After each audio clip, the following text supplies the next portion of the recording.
How many of you have been a broke college student before? Currently. Yeah. So one of the easiest ways to make your money kind of go farther is to know what you're doing with your food. And so this whole chicken right here cost me $5.71. Buying a whole chicken already cut up and butchered is going to cost you somewhere between like $10 and $12. So this is an easy way to make some money back, and it's really not that hard as long as you know a couple basic techniques and follow just the basic guidelines of the whole thing. So what I'm going to do is I'm going to go over just all of the stuff that I have here to do the process, and then I'm going to kind of go over a couple basic cuts, show you how to do it, and then show you how to store and clean up after working with raw poultry. So first off, I have the whole chicken, obviously, and then I've got a cutting board underneath, and I only use this cutting board for poultry. And then I use just a couple wet paper towels underneath to kind of help it from sliding, because a sliding cutting board while you're working with sharp knives can be dangerous. So then the knives that I have, this is a flexible boning knife, and then this is just a 8-inch French knife, chef knife. But really any combination of a small and large knife that's nice and sharp will do you just fine. And then I've just got a bowl here to put all the meat and everything back into, and then some disinfectant spray and paper towels. You can also just use like a disinfectant wipe, whatever you prefer, whatever you've got on hand. So the first initial cut that you're going to make is we're going to separate the legs from the rest of the body.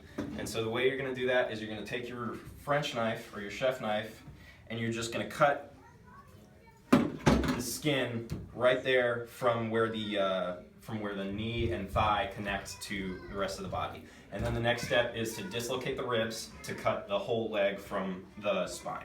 So the way you do that is you just kind of hold on to it and pop them out just like that. And then you can see the bones coming out there.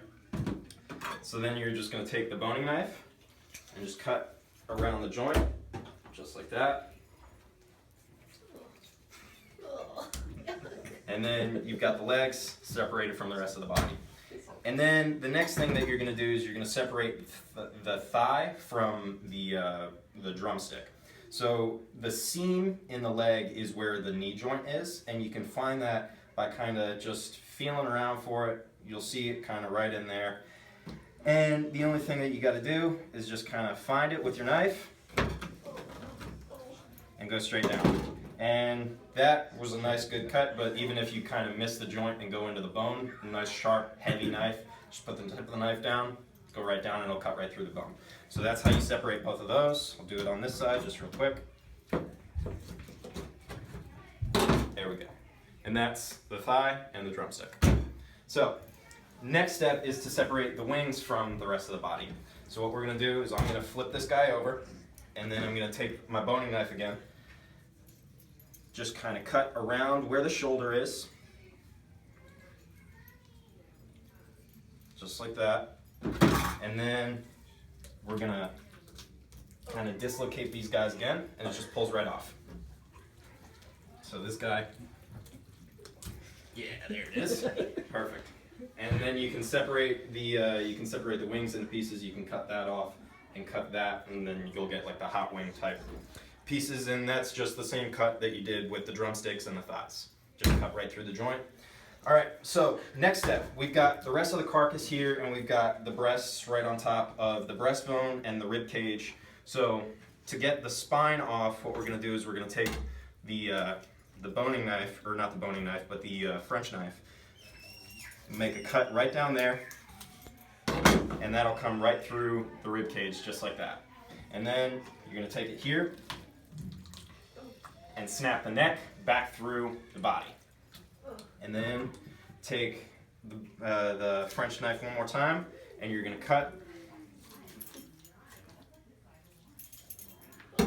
And there's your spine. And we want to keep this because we can make stock out of this. If you just throw all the bones into a pot with some leftover vegetables, fill it up with some cold water, and let it simmer on your stove for a couple hours, first off, it's going to make your entire house smell amazing. And then you've got a nice fresh homemade stock that's super, super cheap and has significantly less sodium than the stuff you'll buy in the boxes at the store.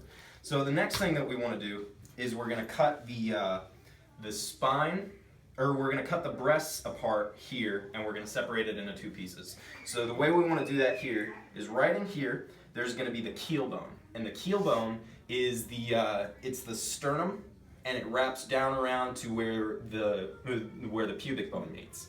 So what we're gonna do here to separate this is we're gonna just take the knife one more time, and we're gonna make a shallow cut just right through the connective tissue and all that cartilage that's right there. And then, again, all you're gonna have to do, just snap it back like that, and it opens wide up. And then you're just gonna use your fingers, work down around that bone right there. And then you got a prison shank. And that's all that is. And you can throw that in the pot and use it for your stock as well. And then all you're gonna have to do here is the wishbone is connected right here, so we're gonna cut through the wishbone, and then right where that keel bone is directly in the center of both of the breasts, and all we're gonna have to do is just cut right through that.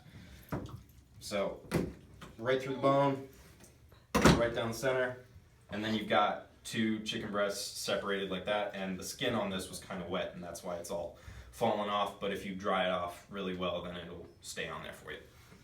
So that's pretty much how you break down the chicken. That's all the techniques that you need to know. And so now that I've gone over that, I'm gonna go over storage and cleanup a little bit, because obviously it's not the cleanest job in the entire world. So here, I'm just gonna dry off my hands real quick. And disinfectant is the most important part of working with any raw meat, but particularly poultry. So I've got just a disinfectant spray that I'm just gonna kind of spray down the cutting board and kind of the surface on the table where any of the chicken might have touched. And then just give that a good wipe, and just make sure you wash the knives and the cutting board really, really well. And so for storage, you can either cook all of this off now and save it and it'll last a really long time, or what you could do is you could just wrap it in a couple layers of plastic wrap, a couple layers of aluminum foil, and you can keep it in the refrigerator.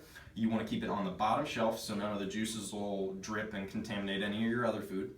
And then just keep it in there. It'll keep for about a week in the refrigerator, and it'll keep for about a month in the freezer. So that's pretty much all there is to it.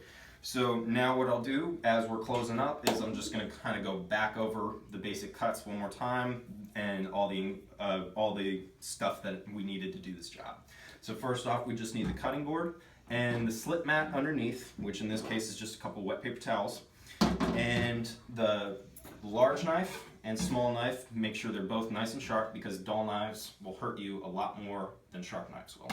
And then obviously the whole chicken. And then just for disinfectant, we've got disinfectant spray and the paper towels, or you could just use a disinfectant wipe, whatever you've got on hand. So that's pretty much it. And if you guys have any questions, I'll be happy to answer those now.